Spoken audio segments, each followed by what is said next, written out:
tubahaye ikaze mwese mu kiganiro cya none makuru cy'umunyamakuru mugezwe nk'uko bisanzwe nanjye Nyirarukundo Xavera bari kumwe nanjye Jean Daniel Sindayigaya. Ikiganiro cya none ni nacyo cya nyuma muri uyu mwaka 2025. Jean Daniel reka badukurikiye batwemere dusubiza amaso inyuma maze tubasomere inkuru zagarutsweho cyane muri uyu mwaka ugana ku musozo wawo. Xavera reka twanzikire ku byanditswe ku Rwanda duhereye ku nkuru y'ivugururwa rya guverinoma ryabaye mu kwezi kwa karindwi. Ni inkuru yasamiwe hejuru icyo gihe n'ibinyamakuru n'ibitangazamakuru bitandukanye nk'aho mu kinyamakuru Imvaho Nshya batereye bagira bati ki Jean Daniel. Bagira bati Perezida Kagame yashyizeho guverinoma nshya n'abayobozi bakuru. Ku rubuga rwa RBA akadomo rwa icyo gihe no bagize bati ki Minisitiri w'Intebe mushya yijeje Perezida Kagame ko icyizere yamugiriye kitazaraza amasimbi. N'ibindi binyamakuru n'ibitangazamakuru bitandukanye byagarutse kuri iyi nkuru maze byandika ko iyi guverinoma yashyizweho ku mugoroba w'itariki 24 Nyakanga nyuma y'uko Minisitiri w'Intebe mushya Dr Justin Nsengiyumva yari yashyizweho ku munsi ubanza w'itariki 23 Nyakanga asimbuye Dr Ngirente Edouard. Ubwo yakiraga indahiro ya Minisitiri w'Intebe Dr Justin Nsengiyumva n'abandi bagize guverinoma, Perezida wa Repubulika Paul Kagame yavuze ko izi nshingano abayobozi bahabwa zifite uburemere butandukanye kandi ko zihera ku bumenyi, ubushobozi cyangwa ubushake bw'abantu. Yavuze ko u Rwanda rufite amateka yarwo, umuco warwo na kamere yarwo ruheraho, ariko ko u Rwanda runafite ibyo ruhuriyeho n'abandi banyafurika. Ati ki Jean Daniel. Ati ubona u Rwanda aho ruva n'aho rujya buri munsi tuba tuvuga amajyambere, iterambere, uratera imbere nibyo, ariko hari abandi bateye imbere. None se kuki abandi bateye imbere twe tugasigara? Kuki twasigaye inyuma? Hari impamvu ishingiye no ku kuntu tunatandukanye, naho ubundi iyo tutaza kuba dutandukanye gutyo natwe tuba duteye imbere. Impamvu ni amateka, impamvu ni imikorere, ariko tugomba kubikosora byanze bikunze. Umukuru w'igihugu icyo gihe yavuze ko abantu badakwiye kwicara ngo bategereze abazaza kubacungura, asaba abayobozi kujya bisuzuma hagamijwe kunoza ibyo bakora ndetse n'abakora neza bakaba barenzaho. Ati namwe mwisuzume buri cyumweru, mwisuzume buri kwezi, mwisuzume murebe icyo mwahindura, niba wanakoraga neza urusheho urenze ku byiza wakoraga, kuko byose birashoboka. U Rwanda aho ruva n'aho rujya n'aho rugeze ntabwo ruhageze ku busa. Nuko nyine abantu bagiye bagira ibyiza bakora, ariko wibaze iyo tuza kuba ari twese dukora ibyo bikorwa byiza kandi tubikora neza ku buryo duhora dutera imbere muri byo, aho tuba tugeze tuba turenze n'ahangaha turi. Ati tuba turenze n'ahangaha turi. Minisitiri w'Intebe Dr Justin Nsengiyumva we yijeje ko mu nshingano yahawe azaharanira gukorera mu mucyo no kwita ku bibazo by'abaturage, ndetse avuga ko icyizere yagiriwe n'umukuru w'igihugu kitazaraza amasinde. Xavera aha yagize ati ndashaka kubanza gushimira byimazeyo Perezida wa Repubulika ku cyizere yangiriye. Ndabizeza nyakubahwa Perezida wa Repubulika ko nzi neza uburemere bw'izi nshingano mwampaye n'uruhare rwazo mu kuzamura imibereho myiza y'abaturage n'iterambere ry'igihugu cyacu. Minisitiri w'Intebe yakomeje agira ati ndashaka kubasezeranya ko iki cyizere Perezida wa Repubulika yangiriye kitazaraza amasinde. Ndabizeza ko nzakora ibishoboka byose ndetse nkora ibirenzeho kugira ngo nuzuze inshingano nahawe, biri iki gihugu cyacu kibyungukiremo ku buryo bugaragarira buri wese. Xavera duhindura ingingo. Uyu mwaka wa 2025 usize kandi inkuru y'amateka y'isinywa ry'amasezerano y'amahoro yashyiriweho umukono i Washington DC hagati ya Perezida Paul Kagame w'u Rwanda na Felix Tshisekedi wa Repubulika Iharanira Demokarasi ya Kongo. Iyi nkuru yagarutsweho n'ibinyamakuru n'ibitangazamakuru bitagira ingano birimo RFI yateruye igira iti Kongo n'u Rwanda ku buhuza bwa Trump muri Leta Zunze Ubumwe za Amerika. Perezida w'u Rwanda Paul Kagame n'uwa Kongo Kinshasa Felix Antoine Tshisekedi basinye amasezerano y'amahoro. Muri BBC News Africa bati abayobozi b'u Rwanda na Kongo Kinshasa basinye amasezerano y'amahoro nyuma yo guhura na mugenzi wabo Donald Trump. Kigali Today na ita amasezerano yari ategerejwe cyane hagati y'u Rwanda na Kongo yarasinywe. Mu kinyamakuru Le Canapé bati u Rwanda na Kongo basinye amasezerano mashya y'igihe gishya cy'amahoro. Muri Reuters naho bagize bati u Rwanda rwizeye ko aya masezerano y'amahoro azafasha mu kugarura amahoro mu burasirazuba bwa Kongo. Ni mu gihe mu Mvaho Nshya naho banditse bati turashaka hazaza hatekanye, niko Perezida Kagame yavuze agaruka ku masezerano y'amahoro na Kongo Kinshasa. Ibyo binyamakuru n'ibitangazamakuru byose tumaze kubabwira byanditse ko ayo masezerano y'amahoro yasinyiwe muri Leta Zunze Ubumwe za Amerika ku itariki enye z'ukwezi kwa 12 hagati ya Perezida Paul Kagame w'u Rwanda na mugenzi we wa Repubulika Iharanira Demokarasi ya Kongo Felix Antoine Tshisekedi Chilombo, ndetse uyu muhango w'isinywa ry'amasezerano wayobowe na Perezida wa Leta Zunze Ubumwe za Amerika nk'umuhuza w'impande zombi. Mu Mvaho Nshya banditse ko mbere gato y'isinywa ry'aya masezerano Perezida Paul Kagame yavuze yavuze ko u Rwanda rukeneye kubona ahazaza hatekanye kandi huje uburumbuke, akaba ari nayo mpamvu shingiro rwiyemeje, ukuvuga u Rwanda rwiyemeje kudatezuka ku ngamba zose zigamije guharanira amahoro n'umutekano mu karere ruherereyemo. Yagize ati amasezerano akubiyemo ibintu byose bikenewe ngo iriya ntambara ihagarare mu buryo bwa burundu, ariko nadatanga umusaruro yitezweho ntabwo bizaba byatewe na Perezida Trump, ahubwo nitwe ubwacu. Yijeje kandi ko u Rwanda rutazigera rutezuka ku guharanira amahoro, maze agira ati intego yacu rukumbi yahoze kandi iracyari guharanira ko igihugu cyacu gitekana kandi kikagira amahoro nyuma yo guhura n'imibabaro myinshi. Uyu munsi noneho turashaka kureba imbere, dufitiye icyizere ahazaza hatekanye kandi huje uburumbuke. Perezida Tshisekedi we yavuze ko igihugu cye cyiteguye kubahiriza ingingo zose zigize amasezerano y'amahoro yashyizeho umukono, zirimo gusenya imitwe yitwaje intwaro.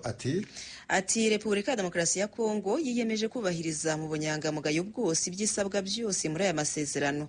Ibi tuzabikora dukomeje dushakira abaturage bacu amahoro n'umutekano ku bw'ubumwe n'ubusugire bw'igihugu cyacu. Perezida Trump yavuze ko bimwe mu by'ingenzi aya masezerano y'amahoro azafasha harimo guhagarika imirwano, kwambura intwaro abarwanyi batari aba leta, gucyura impunzi, gutanga ubutabera no kuryoza abagize uruhare mu bikorwa byibasiye inyokomuntu. Mu gitangazamakuru ya RFI bati Kongo Kinshasa n'u Rwanda icyo amasezerano yasinyiwe Washington avuga. RFI yanditse ko aya masezerano yiswe aya Washington ku mahoro n'ituze ari amasezerano rusange akubiyemo amasezerano atatu yari yaremeranyijweho mu mezi ashize n'ibihugu uko ari bitatu, u Rwanda, Repubulika ya Demokarasi ya Kongo na Leta Zunze Ubumwe za Amerika nk'umuhuza.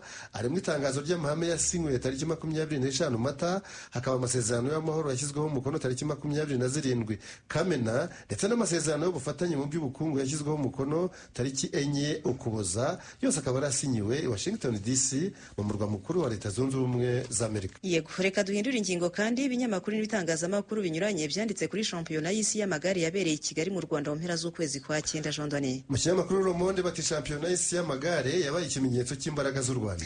Uwanditse inkuru yanditse avuga yuko kuba ari ubwa mbere iyi shampiyona yari ibereye ku mugabane wa Afurika mu mateka yayo, by'umwihariko mu Rwanda, ari gihamya y'ibikorwa bifatika by'u Rwanda binagaragaza isura nziza yarwo mu ruhando mpuzamahanga biciye mu mikino, diplomasi n'umutekano. Bati kubona uburenganzira bwo kwakira irushanwa ry'isi mu mukino wo gusiganwa ku magare, Perezida Paul Kagame yakoze igikorwa gikomeye kimenyekanisha u Rwanda ku rwego mpuzamahanga, kandi nyamara hari igihugu gito kandi kitanakora ku nyanja. Ikinyamakuru Le Monde kikanzura kivuga yuko ubushobozi bw'u Rwanda rw'imisozi igihumbi bunagaragarira mu bantu babashije gukurikirana shampiyona y'isi y'amagare ya 2025, kuko babarirwa hagati ya miliyoni 300 na miliyoni 350 mu bihugu birenga 100 byo hirya no ku isi bayikurikiye kuri za televiziyo. Iyi shampiyona y'isi y'amagare yabaye kuva tariki 21 kugeza ku ya 28 z'ukwezi kwa 9, yegukanywe na Tadej Pogacar ukomoka mu gihugu cya Slovenia.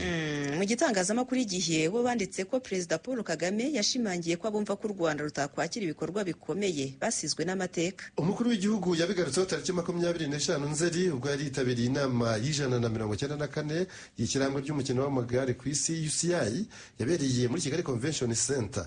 Yabwiye abayitabiriye ko abumva ko igihugu nk'u Rwanda kitashobora kwakira ibikorwa bikomeye nka shampiyona y'isi y'amagare bafite imyumvire ishaje. Yashimiye UCI na perezida wayo David Lapartie bahisemo ko u Rwanda rwakira shampiyona y'isi y'amagare, ndetse n'inama ya UCI hagaragaza ko ibikorwa byombi bikomeye aho biri mu byitabiriwe cyane mu mateka y'iri shyirahamwe ry'umukino w'amagare ku isi. David Lapartie, perezida wa UCI, nawe yashimye Perezida Kagame ku ruhare rukomeye yagize ngo shampiyona y'isi y'amagare ya 2025 n'inama ya UCI y'194 bibere muri Afurika Xavera, by'umwihariko mu Rwanda.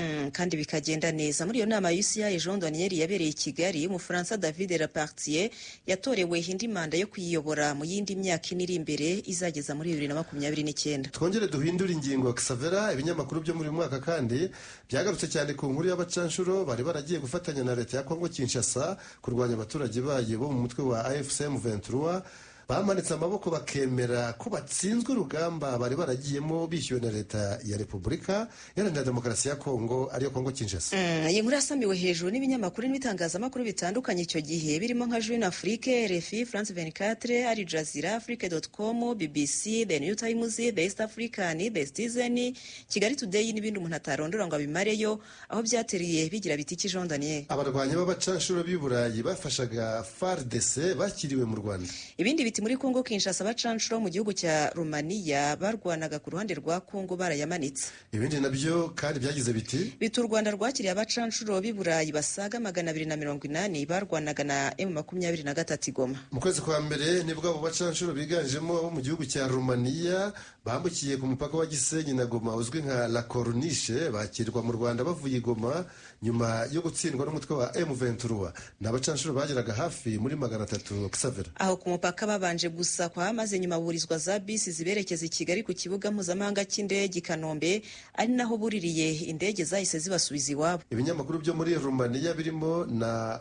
Cronica Romana byanditse ko ubwo imirwano yari ikomeye igoma aba barwanyi bahungiye mu kigo cy'ingabo za MONUSCO no muri imwe muri hoteli zo mu mujyi wa Goma babwira abarwanyi ba M23 bari bamaze gufata umujyi wa Goma ko bashyize intwaro hasi batakiri mu mirwano. Nkuru ya BBC Kanzura yibutsa ko amasezerano mpuzamahanga ku bijyanye n'intambara buze ubundi ikoreshwa ry'abacanshuro mu ntambara ariko Kongo Kinshasa yabirenzeho. U Rwanda kandi rwahaye inzira abasirikare ba SADC barimo ab'Afurika y'Epfo, Malawi na Tanzania nabo bari hariya muri Kongo Kinshasa mu butumwa buzwi nka Samidi DRC bavuye Goma bambuka umupaka binjira mu Rwanda aho bahise bakomeza berekeza iwabo nyine nyuma yo gutsindwa uruhenu na M23. Akasavera ibinyamakuru n'ibitangazamakuru binyuranye byanditse kandi ko uyu mwaka wa 2025 useze umubano w'u Rwanda n'Ububiligi warahagaze ku rubuga rwa RBA.rw ariko icyo gihe nyine bati u Rwanda rwacanye umubano n'Ububiligi ruha n'abadiplomate barwa amasaha 48 yo kuba bavuye ku butaka bwarwo. Muri Jeune Afrique bati u Rwanda rwahagaritse umubano warwo mu bya diplomasi n'Ububiligi. Muri Euronews naho batiki u Rwanda rwirukanye ku butaka bwarwo abadiplomate b'Ababiligi. N'ibindi binyamakuru n'ibitangazamakuru binyuranye birimo Le Monde, Minute, Le Point, RFI, BBC News Africa, Africa News n'ibindi byagarutse kuri iyi nkuru maze byandika ko mu kwezi kwa gatatu uyu mwaka aribwo guverinoma y'u Rwanda yamenyesheje y'Ububiligi ko yahagaritse umubano warwo nayo mu bya diplomasi nategeka abadiplomate b'icyo gihugu kuba bavuye ku butaka bwarwo mu gihe kitarenze amasaha 48 uhereye icyo gihe tariki 17 Werurwe ubwo icyo cyemezo u Rwanda rwagifataga. Itangazo ryasohowe na Minisiteri y'Ububanyi n'Amahanga rikavuga ko Ububiligi bwakomeje gutesha agaciro u Rwanda yaba mbere no mu gihe cy'amakimbirane yo muri Repubulika Iharanira Demokarasi ya Kongo aho Ububiligi bufite uruhare mu mateka mabi by'umwihariko mu gukora ibikorwa bibangamira u Rwanda. U Rwanda kandi rwavuze ko Ububiligi bwafashe uruhande mu makimbirane ari kuba maze rujya ku ruhande rubangamiye u Rwanda kandi rukwirakwiza ibinyoma kugira ngo hafatwe ibyemezo bibangamiye u Rwanda kandi byose ngo bigamije guhungabanya u Rwanda n'akarere. Aksavera nyuma kandi yuko u Rwanda rutangaje ko rwacanye umubano n'Ububiligi iki gihugu nacyo cyahise kivuga ko kibabajwe n'icyemezo u Rwanda rwafashe ndetse cyongeraho ko nacyo kirukanye abadiplomate b'u Rwanda i Buruseli. Ibinyujije ku rukuta rwa X yahoze ari Twitter, Minisiteri y'Ububanyi n'Amahanga y'u Rwanda yatangaje ko nyuma y'iseswa ry'umubano wa diplomasi n'Ububiligi ubu ambasade y'u Rwanda i Buruseli yafunze imiryango yayo kandi ntabwo yongeye gutanga serivisi za diplomasi ku butaka bw'Ububiligi. Uyu mwaka kandi usize u Rwanda rutakibarizwa mu muryango w'ubukungu bw'ibihugu bya Afurika yo hagati CEEAC kubera ko rwivanyemo mu kwezi kwa gatandatu nk'uko byanditswe n'ibinyamakuru n'ibitangazamakuru binyuranye byo mu Rwanda no mu karere nka The East African, Imvaho Nshya, The New Times, La Une, Africa News, Afrique.com n'ibindi. Xavier, nko muri Afrique.com batereye bagira batiki u Rwanda rwikuye mu muryango wa CEEAC rushinja Repubulika ya Demokarasi ya Kongo kuhindura igikoresho cyawo. Mu gihe naho bati uwahoze ahagarariye Amerika muri Afurika yagaragaje ko nta kinini u Rwanda ruzahomba nyuma yo kwikura muri CEEAC. N'ibindi binyamakuru hamwe n'ibitangazamakuru bitandukanye bikaba byaranditse ko ku itariki 7 z'ukwezi kwa gatandatu aribwo u Rwanda rwafashe umwanzuro wo kwivana muri uwo muryango wa CEEAC nyuma y'inama y'abakuru b'ibihugu by'uwo muryango yabereye i Malabo muri Guinea Equatorial muri uko kwezi kwa gatandatu. Xavier, itangazo ryashyizwe ahagaragara na Minisiteri y'Ububanyi n'Amahanga y'u Rwanda ryagaragaje impungenge ku buryo Repubulika ya Demokarasi ya Kongo ifatanyije n'ibindi bihugu bimwe bigize umuryango wa CEEAC byakoresheje nabo uwo muryango ku nyungu zabyo bwite. Rivuga ko byongeye kugaragara no mu nama ya 26 y'abakuru b'ibihugu bya CEEAC yabereye i Malabo aho uburenganzira bw'u Rwanda bwo kuyobora uyu muryango ku buryo buhererekanywa nk'uko biteganywa n'ingingo ya 6 y'amasezerano shingiro y'uyu muryango bwirengagijwe ku bushake hagendewe ku byifuzo bya Repubulika Iharanira Demokarasi ya Kongo. Xavier, dukomereze mu biro ntaramakuru by'Abongereza Reuters aho bigira biti u Rwanda rwagiranye amasezerano na Leta Zunze Ubumwe za Amerika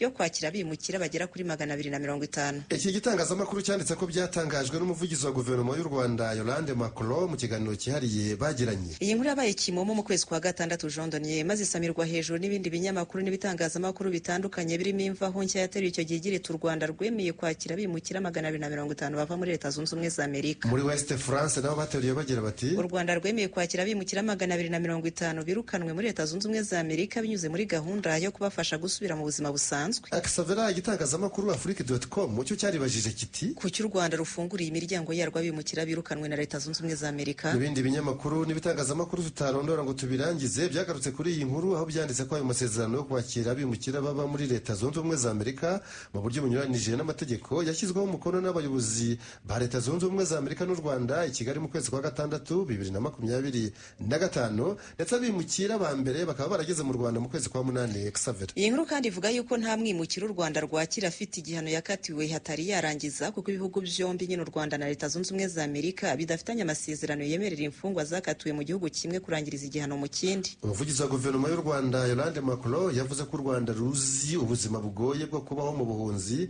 ari nayo mpamvu rufata iya mbere mu gushakira umuti icyo kibazo cyugarije isi muri rusange. Ati u Rwanda rwemeranije na Leta Zunze Ubumwe za Amerika kwakira abimukira bagera kuri 250 kubera ko hafi ya buri muryango w'Abanyarwanda wanyuze mu bibazo byo guhunga, kandi indangagaciro za sosiyete y'u Rwanda zikaba zishingiye ku kwakira abantu no kubafasha gusubira mu buzima busanzwe. Xavera uyu mwaka kandi usize Perezida Paul Kagame ashyizwe ku rutonde rw'abayobozi 100 bagize uruhare rukomeye mu gukumira, kuvura no kurwanya indwara ya kanseri binyuze mu gutanga ubumenyi bwabo, gukoresha ijwi n'ububasha bafite mu guhindura icyerekezo cy'urwego rw'ubuzima.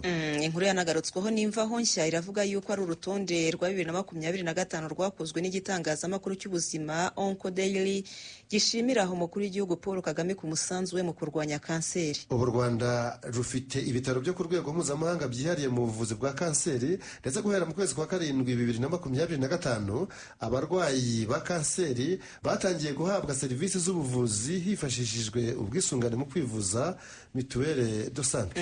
Uyu mwaka kandi Jondaniye hari abawutangiye ariko batabashije kuwurangiza kuko urugendo rwabo mu isi barusoreje muri uyu mwaka 2025. Abo barimo Ingabire Marie Immaculée wari umuyobozi w'umuryango ushinzwe kurwanya ruswa n'akarengane ishami ry'u Rwanda Transparency International Rwanda witabye Imana mu kwezi kwa 10. Alain Mukurarinda wari umuvugizi wungirije wa guverinoma witabye Imana mu kwezi kwa 4. Lieutenant General Innocent Kabandana wayoboye inzego z'umutekano ziri mu butumwa bw'amahoro muri Mozambique witabye Imana mu kwezi kwa 9.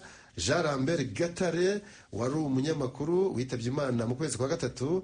Kasimu Yusufu Kayusi wari umunyamakuru wa RBA witabye Imana mu kwezi kwa 8, ndetse n'abandi bose batuvuyemo tubifurije iruhuko ridashira. Nibyo tubifurije kuruhukira mu mahoro y'Umuremyi, kandi n'abandi tutabashije kurondora bose nicyo tubifurije. Turacyabasomera ibyasohotse mu binyamakuru n'ibitangazamakuru bitandukanye ariko by'ingenzi byagarutsweho muri uyu mwaka dusoje, dore ko tuzasubira mu utaha. Hanze y'u Rwanda niho twerekeje. Bimwe mu by'ingenzi byaranze uyu mwaka 2025 harimo iyongerwa ry'igihe cy'ubutumwa bw'amahoro bw'umuryango w'abibumbye muri Congo Kinshasa MONUSCO cyagombaga kuba cyararangiranye n'itariki 20 Ukuboza 2025. African News yanditse ko ubwo butumwa bwongerewe umwaka, mbese amezi 12. Naho Radio Okapi y'umuryango w'abibumbye muri Congo yandika ko MONUSCO yongerewe igihe kuzageza ku ya 20 Ukuboza 2026. Xavera nyuma yo kugaragaza impungenge z'umutekano mu burasirazuba bwa Congo tariki 19 Ukuboza 2025, abagize akanama karoni gashinzwe umutekano ku isi batoye bose umwanzuro wo kugumisha aho muri Congo MONUSCO higizwe n'abantu 11,500 biganjemo abasirikare ndetse n'abapolisi. Uyu mwanzuro wateguwe n'Ubufaransa wabaye umwe mu myanzuro ijyanye n'ubutumwa bw'amahoro bwa Loni washyigikiwe cyane na Leta Zunze Ubumwe za Amerika, ibintu ngo bitakundaga kubaho.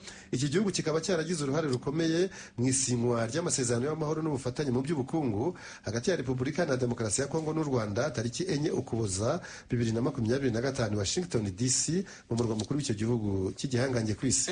Ubundi se MONUSCO imaze igihe kingana iki muri Congo Jondaniye? Xavera MONUSCO imaze imyaka isaga 20 muri icyo gihugu, ariko yongerewe amezi 12 mu gihe nyamara uburasirazuba bw'icyo gihugu bwaranzwe n'umutekano muke muke uterwa n'imitwe yitwaje intwaro irenga 100. Mu myaka mike ishize Jean Danier, bamwe mu banyekongo bagiye bakora imyigaragambyo yo gusaba ko MONUSCO yabavira mu gihugu cyabo ikagenda.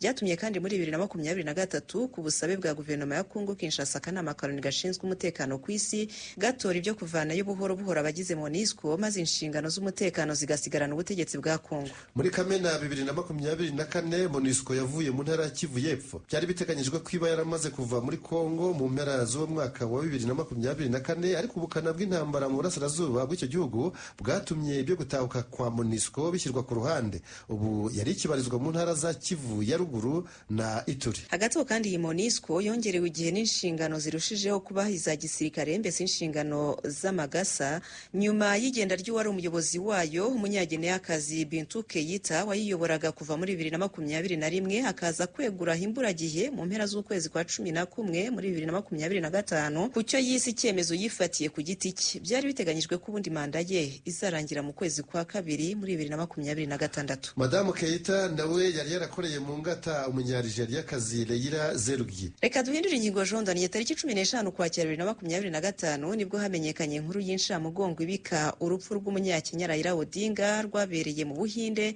aho yari yaragiye kwivuriza. Yatabarutse ku myaka 80 y'amavuko. Icyo gihe ibinyamakuru n'ibitangazamakuru byo hirya no hino ku isi nka Daily Nation, The Standard, Business Day, The Star Kenya, The East African, The New Times, Africa News, Nairobi News, The Africa Report, RFI, France 24 na BBC News Africa byanditse ko yapfuye amarabira nyuma yo kwitura hasi ubwo yari mu gasiporo ka mu gitondo hafi y'ibitaro yivurizagamo. Raila Amolo Odinga yamenyekanye cyane nk'umunyapolitiki utarakunze kuvuga rumwe n'ubutegetsi ahereye mu myaka ya za 80 ubwo yahagurukaga akarwanya ubutegetsi bw'ishyaka rimwe rukumbi, mbese asaba ko hajyaho politiki y'amashyaka menshi. Yabaye minisitiri w'intebe wa Kenya hagati ya 2008 na 2013. Yahatanye inshuro 5 mu matora y'umukuru w'igihugu ahereye mu 1997 adasekerwa n'amahirwe, ariko rimwe na rimwe akavuga ko yibwa intsinzi ndetse akanabigaragariza ibimenyetso, nko muri 2017 ubwo urukiko rw'ikirenga rwahinduraga imfabusa intsinzi ya Uhuru Kenyatta rugategeka ko ayo matora asubirwamo. Ibyo gukunda politiki cyane akaba yarabikomoraga kuri ise Jaramogi Oginga Odinga wabaye vice president wa mbere wa Kenya kuva mu 1964 kugeza 1966. Raila Amolo Odinga akaba azahora yibukirwa ku kuba yaramaze imyaka isaga 40 muri politiki ya Kenya ari mu ruhande rutavuga rumwe n'ubutegetsi. Dukomereze muri inkuru ya BBC Africa igaruka ku bintu by'ingenzi byavuzwe cyane mu makuru yo ku rwego rw'isi muri 2025. Muri byo harimo ko Donald Trump yimitswe nka perezida wa 47 wa Leta Zunze Ubumwe za Amerika tariki 20 Mutarama 2025. Xavier, uyu muherwe wo mu ishyaka ry'abarepublican yarasimbuye umudemokrate Joe Biden atigeze yemera na rimwe ko yamutsinze mu matora yo muri 2022 ubwo Trump yashakaga manda ye ya kabiri yikurikiranya. Mwirahira rye hari abandi babaye ba perezida ba Leta Zunze Ubumwe za Amerika aribo Bill Clinton, George Walker Bush, Barack Obama na Joe Biden. Ku myaka 78 y'amavuko Trump yabaye perezida wa Leta Zunze Ubumwe za Amerika ugiye mu nshingano akuze mu myaka y'amavuko. Presidansi ya Leta Zunze Ubumwe za Amerika, White House cyangwa Maison Blanche, arayimenyereye kuko yanayibayemo nka perezida wa 45 hagati y'umwaka wa 2017 na 2021. Xavier, iyo yari inkuru ya mbere yagarutsweho cyane nyine ku rwego mpuzamahanga. Iya kabiri ni uwari umushumba wa Kiliziya Gatolika mw'isi Papa Francis witabye Imana ku myaka 88 y'amavuko, hakaza gutorwa wo kumusimbura ariwe Papa Leo wa 14.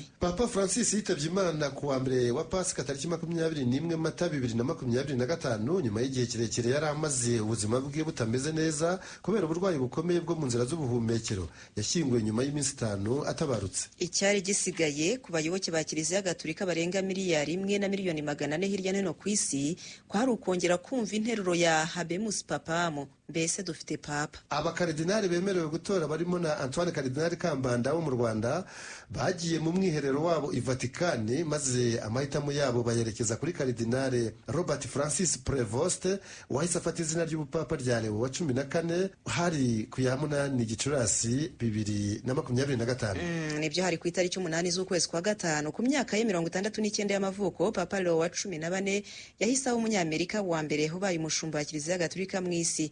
ibi byashimishije abo muri Leta Zunze Ubumwe za Amerika ariko kandi n'abaturage ba Peru afitiye ubwenegihugu nabo byabaguye neza kubera imyaka myinshi yahamaze mu murimo w'iyogezabutumwa cyangwa se umurimo wa ritari. Indi nkuru nirebana n'umupira w'amaguru ahabaye impinduka ku gikombe cy'Afurika cy'ibihugu kizwi nka CAN kizajya gikinirwa nyuma ya buri myaka 4 aho kuba buri myaka 2. Ibi bikazatangirana na 2028 Xavier. Byatangarijwe iraba mu gihugu cya Maroc hari tariki 20 Ukuboza 2025 bitangazwa na perezida wa CAF hariyo mpuzamashyirahamwe y'umupira w'amaguru muri Afurika umunyafurika y'Epfo Patrice Motsepe. Hari imbere gato yuko muri Maroc hatangira imikino ya nyuma ya CAN 2025 yahereye tariki 21 Ukuboza kuzageza tariki 18 Mutarama 2026. Mu gihe cy'iminsi 29 yose hazaba habaye imikino 52 mu mijyi 6 yatoranijwe kuberamo ibyo birori bya ruhago nyafurika. Ni naryo rya mbere rifashe ku myaka 2 isanzwe uwa 2025 n'uwa 2026. Ubundi ryabaga mu mwaka umwe gusa usanzwe. Jean Daniel. Kuva irushanwa rya CAN ryatangira bwa mbere mu mwaka w'1957 ritangiriye muri Sudani, ryari rimenyerewe ko riba nyuma ya buri myaka 2 uretse mu gihe habaye impamvu zidasanzwe. Perezida wa CAF Dr Motsepe yasobanuye ko inshingano yabo ya mbere yari yo kuzamura ruhago nyafurika ku yindi ntera ntikomeze gufatwa nk'iciriritse. Aha yavuze ko gushyira CAN nyuma ya buri myaka 4 ari mu rwego rwo kubahiriza icyifuzo cy'ishyirahamwe ry'umupira w'amaguru ku isi FIFA kijyanye no kuyiringaniza iyo CAN n'andi marushanwa akomeye nk'igikombe cy'isi Mundial n'irushanwa rya Euro mu Burayi bisanzwe biba nyuma ya buri myaka 4 Xavier. Guhera muri 2028 nibwo CAN hizatangira kugikinwa muri ubwo buryo bushya. Ibi ngo ntibizahungabanya CAN itaha ya muri 2027 izabera mu bihugu bya Kenya, Tanzania na Uganda. Ahubwo izakurikiraho yagombaga kuzaba muri 2029 niyo yakuruweho umwaka umwe ishyirwa nyine muri 2028 nyuma izindi CAN zikazaba muri 2032, 2036 na 2040. Gutyo nyuma ya buri myaka 4. Guhera muri 2029 kandi hazatangira n'indi rushanwa rishya ry'ibihugu African Nations League kuko bimeze mu Burayi kuva muri 2018. Muri iryo rushanwa nyafurika rishya ibihugu byose uko ari 54 bizajya biryitabira. Bizaba bigabanyije mu matsinda 4 y'uturere biherereyemo kuri uyu mugabane. Imikino ikazajya iba mu kwezi kwa 9 no kwa 10 naho mu kwa 11 habe iya nyuma final. Patrice Motsepe ati gishya muri ibi nuko muri Afurika hagiye kujya habirushanwa buri mwaka aho abakinnyi beza b'abanyafurika bakina mu Burayi n'ahandi ku isi bazajya baza kubana natwe kuri uyu mugabane. Hari kandi ibitero bya Israeli ku gihugu cya Qatar nabyo byaravuzwe cyane Xavier. Byaravuzwe cyane. Tariki 9 Nzeri 2025 Israeli yatangaje ko yarashe ku nyubako mu murwa mukuru Doha yarimo abayobozi bakuru ba Hamas bashyikiranaga nayo bigizwemo uruhare n'umuhuza ari we Qatar. Nubwo Israeli yavuze ko yari itumbiriye gusa abantu bagize uruhare rutaziguye mu bwicanyi bwakorewe ku butaka bwayo tariki 7 Ukwakira 2023, Qatar yamaganye ibyo bitero yavuze ko ari ukuvogera ubusugire bwayo no kuyikora mu jisho.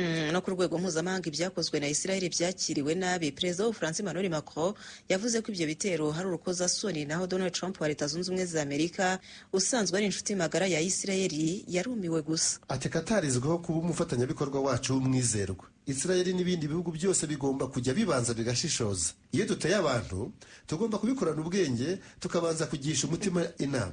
Uwo ni Trump.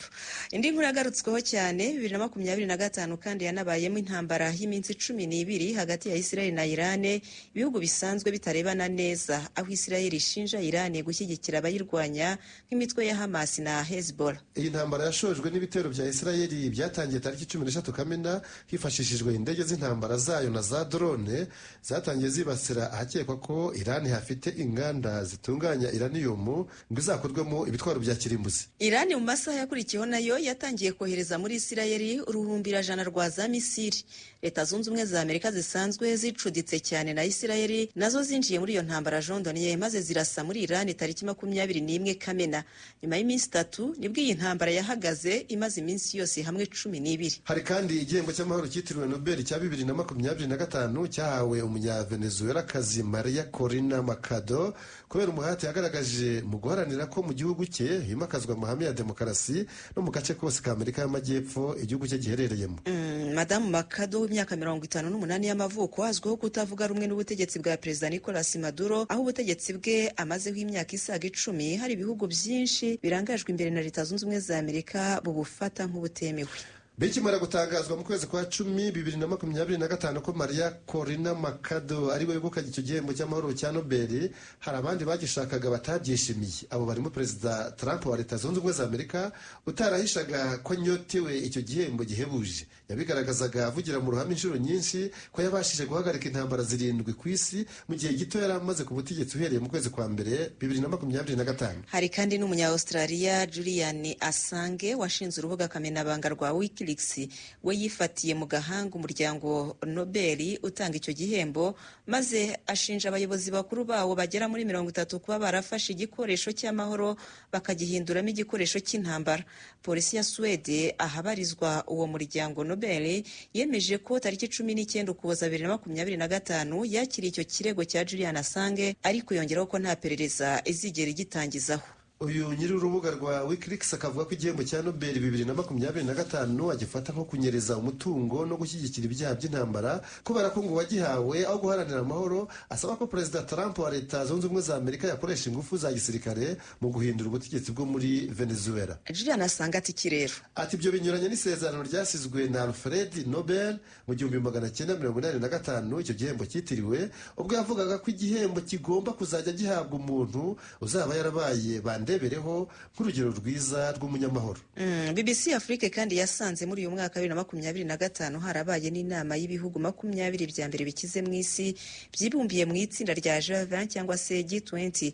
Niyo nama ya mbere yari ibereye ku mugabane wa Afrika, by'umwihariko mu gihugu cya Afrika y'Epfo, ari nacyo rukumbi cyo kuri uyu mugabane kibarizwa muri iryo huriro ry'abagashize nka gashamura. Hari mu kwezi kwa 11 ubwo iyi nama ya G20 yaberaga i Johannesburg, ahakoraniye abayobozi bakuru b'ibihugu na za guverinoma, nubwo hari abanze kujyayo nka Perezida Trump wa Leta Zunze Ubumwe za Amerika kubera amasinda afitanye na guverinoma ya Afrika y'Epfo ashinja guhohotera abazungu b'Abafrikaneri baba muri icyo gihugu, nubwo cyo kibihakana kivuye inyuma Xavier. Leta Zunze Ubumwe za Amerika nta ntumwa zohereje muri iyo nama, mu gihe byari bizwi ko arizo zari gukorera mu ngata Afrika y'Epfo mu kuyobora iryo tsinda mu gihe cy'umwaka umwe. Ngibyo bimwe mu by'ingenzi BBC Afrique yasanze byararanze umwaka wa 2025. Ni mu gihe kuri ibyo by'ingenzi bya BBC Afrique igitangazamakuru France 24 cyongeramo intambara yarushijeho kugira ubukana muri Ukraine, nubwo ba Perezida Trump na Vladimir Putin w'Uburusiya bahuriye mu kwezi kwa 8 muri leta ya Alaska, iyi ni imwe muri leta 50 zigize Leta Zunze Ubumwe za Amerika,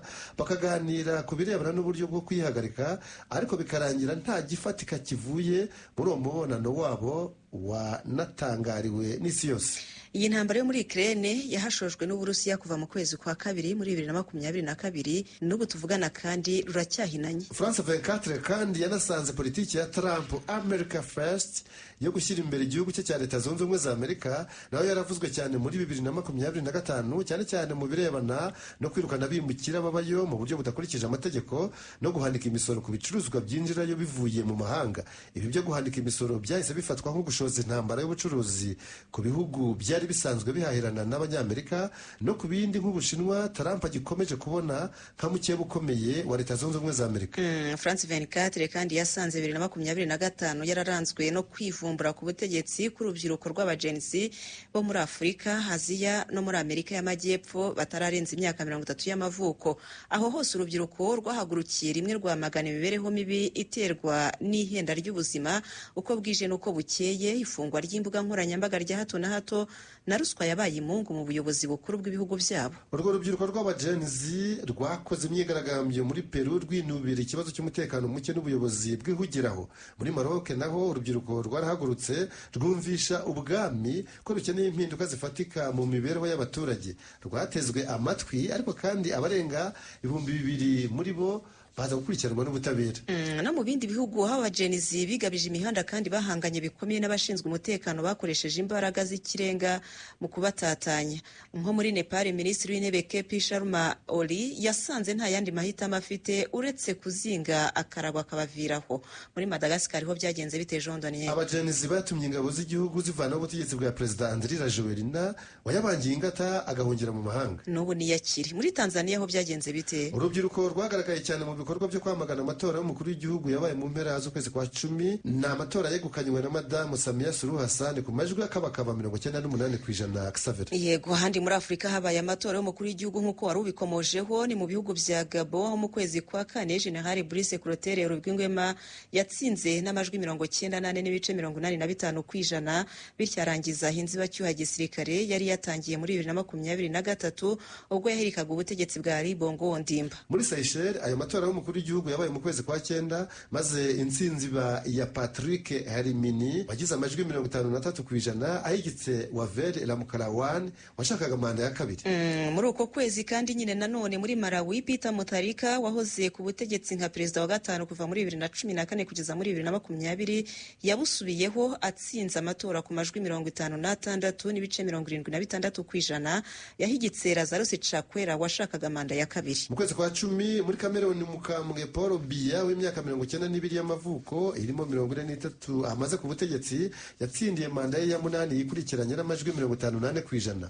Muri uko kwezi kandi no muri Cote d'Ivoire Alassane Dramane Ouattara bita Adomu Mpine yatsindiye manda ye ya 4 yikurikiranye n'amajwi 91%. Mu kwezi kwa 11 muri Guinea Bissau Umaru Sissoco Embalo washakaga manda ya kabiri yigambye intsinzi kimwe n'undi mukandida Fernando Dias da Costa. Tariki 26 Ugushyingo habura umunsi umwe gusa ngo hatangazwe ibyavuye muri ayo matora. Ingabo z'igihugu zirangajwe imbere na General Orta Inta Anamane uzwi nanone gusa ku mazina ya General Ortantamo zahiritse ubutegetsi. Wari perezida Sissoco Embalo yahise ahungira muri Senegal, ahava ajya muri Congo Brazzaville, naho aza kuhava yerekeza muri Maroc, akaba avuga ko nibimukundira azakomereza urugendo rwe muri Portugal ku mugabane w'Uburayi. Ahandi habaye umugambi wo gushaka guhirika ubutegetsi ariko ugapfuba ni muri Benin, aho tariki 7 Ukuboza 2025 abasirikare bayobowe na Lieutenant Colonel Pascal Tigri batangaje ko bahiritse ubutegetsi bwa Perezida Patrice Talon ariko ntibibahire. Bamwe muri bo barafashwe abandi barahunga, barimo n'uwari ubakuriye werekeje mu gihugu gituranye cya Togo ari we nyine Lieutenant Colonel Pascal Tigri. Kubirebana n'amatora y'umukuru w'igihugu muri Afrika kandi Jean Daniel apfundikiwe nayo muri Central Africa na Guinea Conakry abera umunsi umwe w'itariki 28 Ukuboza. Muri Central Africa Perezida Faustin Archange Touadera uri ku butegetsi guhera muri 2016 yahatanyemo ashaka manda ye ya gatatu, naho muri Guinea Conakry General Mamadi Doumbouya uyoboye inzibacyuho gisirikare kuva kuri kudeta yo muri 2021 yahiritse ku butegetsi Alpha Conde nawe yahatanye mu gihugu cye. Mu bindi France 24 yasanze byararanze 2025 birimo ishoramari ry'akataraboneka mu by'ubwenge buhangano ye yayi bikozwe n'ibigo by'ubucuruzi bikomeye mu by'ikoranabuhanga ryo mu isi ya none. Societe Gatina y'Abanyamerika ivuga ko mu mwaka wa 2025 ku rwego rw'isi ishoramari mu by'ubwenge buhangano ryageze kuri miliyari 1,500 z'amadolari y'Amerika, mbese izamuka ryo hejuru rya 50%. Bikaba biteganyijwe kandi ko mu mwaka utaha wa 2026 iri shoramari rizarenga miliyari 2,000 by'amadolari y'Amerika. Hari nanone ibitero bya Leta Zunze Ubumwe za Amerika muri Caraïbe na Pacifique by'umwihariko mu nkengero z'igihugu cya Venezuela cyo muri Amerika y'Amajyepfo, aho guhera mu kwezi kwa 8 2025 zohereje amato y'intambara n'abasirikare benshi mu cyo zise urugamba rwo kurwanya ubucuruzi bw'ibiyobyabwenge bijyanwa muri Leta Zunze Ubumwe za Amerika. Ubutegetsi bwa Perezida Trump bushinja Perezida Maduro wa Venezuela kuba umwe mu bakuriye udutsiko tw'abagizi ba nabi bakora ubwo bucuruzi bw'ibiyobyabwenge, cyane cyane ubwa kokayine. Ibyo bitero bikaba byibasira amato mato ava muri Venezuela, bikaba bimaze guhitana abarenga 100. Leta Zunze Ubumwe za Amerika zanashyizeho igihembo cya miliyoni 50 z'amadolari ku muntu wese wazazifasha guta muri yombi Perezida Nicolas Maduro wa Venezuela, ariko uyu nawe agahamya ko kurwanya ibiyobyabwenge ari urwitwazo, naho ubundi ngo ni amageza yo gushaka kumuhirika ku butegetsi. Yarabivumbuye. Reka dusoreze muri Madagascar, aho abanyeshuri biga iby'ubutetsi bwifashisha ifarini bakoze umugati wa Noheli uhebuje kuba muremure mu ndeshyo, birumvikana bituma uca agahigo muri Afrika no mu nyanja y'Abahinde nk'uko byanditswe na RFI, L'Express do Madagascar, Midi Madagascar ndetse na Newsmad. Tariki 20 Ukuboza 2025 nibwo abanyeshuri 45 biga guteka imigati n'indi mitsima bakoze ureshya na metero 322 ya Xavera.